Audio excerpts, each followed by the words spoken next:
Africa is a large, diverse continent, rich in environmental and human resources. Its peoples have struggled against many enemies over time, but none so relentless or deadly as HIV/AIDS. Grassroots organizations, medical personnel, social service agencies, educational institutions, government ministries, and many others are working at the national and international levels to attack the problem on a wide range of flanks. CD4 testing is a technique that allows us to determine how many T cells of a specific type are in the blood. And those specific T cells are important in AIDS. It's indicative of your immune status. So these particular CD4 cells give us some idea of how your immune system is responding to insult. And that insult in AIDS is, of course, the HIV virus. If you look at Africa, there are maybe 3 types of healthcare needs. There's those in the university hospital setting where there's really a very large, high quality technology access and environment for healthcare delivery.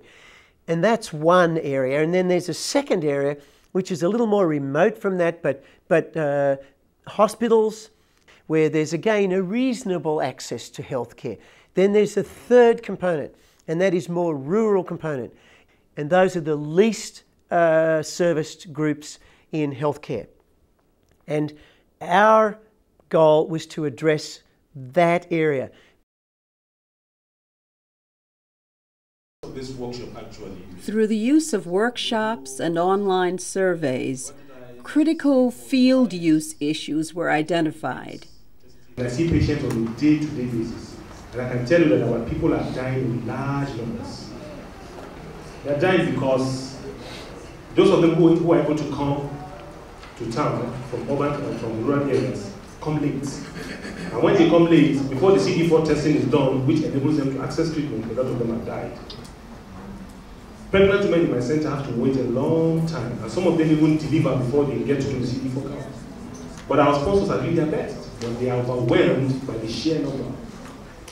The machine we had broke down within the first 3 days, and I had to fly it abroad to the US. I can tell you in rural areas in Imo State, CD4 testing is non-existent. This means for 3.5 million people, you have only 2 centers that can measure CD4 count in the whole state. So the issue of CD4 testing is very acute. Healthcare in this part of the world has come to a point where there is need to access the grassroots. That's where I can feel the impact of any technology available. To that effect, I think the high-level, high-tech scenario will need to be stepped down to a point where we can have maybe handheld kits that can be used without more demand on energy and power at the grassroots level. Well, the testing programs are beleaguered by the same problems that actually borders in modern instrumentation of medical care. One, power supply. The power supply is non-existent most of the time. When it comes, it's erratic, goes off and on, and that's a major hindrance to the equipment lifespan. Most of the equipments get damaged in a very short time. Now, portability and mobility of the test. You can't take the test around. Everybody has to come to a center. The most important thing would be to be able to move around with the test and go where the patients are. When you can get your CD4 levels measured, you can be a candidate for life-saving therapeutics. And once you get those therapeutics, you need to have your CD4 measured every few months.